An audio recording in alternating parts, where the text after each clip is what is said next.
एक ना मिथ है कि अगर तुम अपना प्रोस्टेट हटा दोगे you will not be the same person.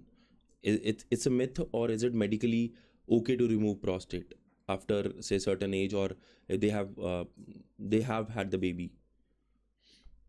See the thing is कि बड़ा लॉजिकल चीज़ है कि अगर आपको प्रोस्टेट कोई काम ही नहीं है तो पूरा प्रोस्टेट ही हटा दो, ठीक है. लेकिन जैसे ब्रेस्ट कैंसर के पेशेंट जो होते हैं जिनको लगता है कि ब्रेस्ट कैंसर आगे होने हो सकता है, तो प्रोफिलैक्टिक मैस्टेक्टमी एक बड़ा कॉमन चीज़ है कि ब्रेस्ट हटा दो.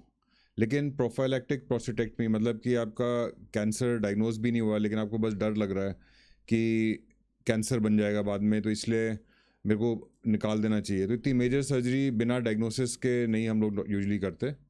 प्रोस्टेट कैंसर को ठीक स्टेज पे डायग्नोज करने के लिए बड़े सिंपल टेस्ट हैं. पीएसए टेस्ट है. पीएसए अगर नॉर्मल रहेगा तो कैंसर का कोई रिस्क नहीं है.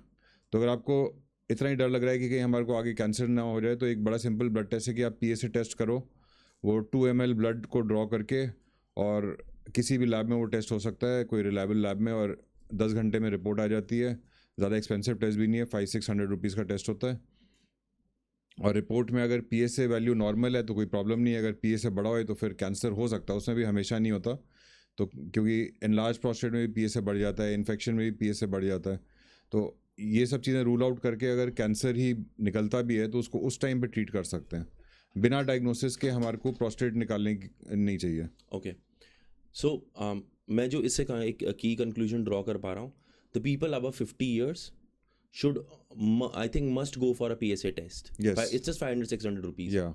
And if they find something which is out of the box, out of the boundary, तो वो consult the doctors. Yeah, definitely. I'll leave in the link in the description box to Ashish Sabharwal's clinic and other things where you can find the phone numbers and email address if you feel like you want to contact and get a consultation. PSA की काफ़ी misconceptions हैं. Like काफ़ी बारी patients का PSA 4.55, जो normal range है PSA की वो 4 है. 4 से कम अगर होए तो it is in the normal range. 4 से ज़्यादा होता है तो उसमें कैंसर हो सकता है. कल ही मेरे पास एक पेशेंट आए थे, उनका PSA 7 था. मैंने उनको देखा था तो मैंने बायोप्सी रिकमेंड करी थी, उसमें कैंसर आया है. तो अब हम आगे ट्रीटमेंट उसका प्लान कर रहे हैं. लेकिन उनसे मैं बात कर रहा था तो he himself is a dentist. तो उनको अवेयरनेस ही प्रोस्टेट कैंसर की, तो इसलिए उन्होंने PSA टेस्ट किया था अपने आप. तो जब उन्होंने PSA टेस्ट किया और वो यूरोलॉजिस्ट के पास गए और उस टाइम PSA 4.5 था, तो वो मेरे को कल बता रहे थे कि उस यूरोलॉजिस्ट के पास उन्होंने दिखाया PSA, तो वो यूरोलॉजिस्ट हंसने लगा कि आपने PSA टेस्ट कराया ही क्यों है.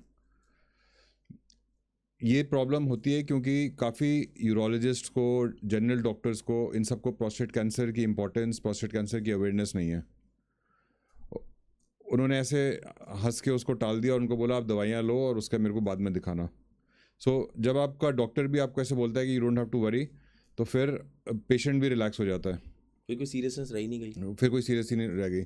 उसके बाद उसने फिर से एक बारी PSA कराया 7. तो जब PSA 7 आया तो फिर उसने मेरे पास आए, तो फिर मैंने बोला कि PSA 7 इज़ हाई, तो आपको इसके लिए MRI कराना चाहिए और बायोप्सी करानी चाहिए. तो उन्होंने MRI कराया. MRI के अंदर भी एबनॉर्मल एरिया आया प्रोस्टेट के अंदर, और उसके बाद बायोप्सी कराई, उसमें कैंसर आया. तो ही वॉज़ वेरी थैंकफुल कि आपने मेरा कैंसर डायग्नोज कर दिया, क्योंकि लास्ट टाइम जब मैंने एक डॉक्टर को दिखाया था तो उन्होंने तो इस मेरे 4.5 PSA को निगेट ही कर दिया था, कुछ प्रॉब्लम ही नहीं है.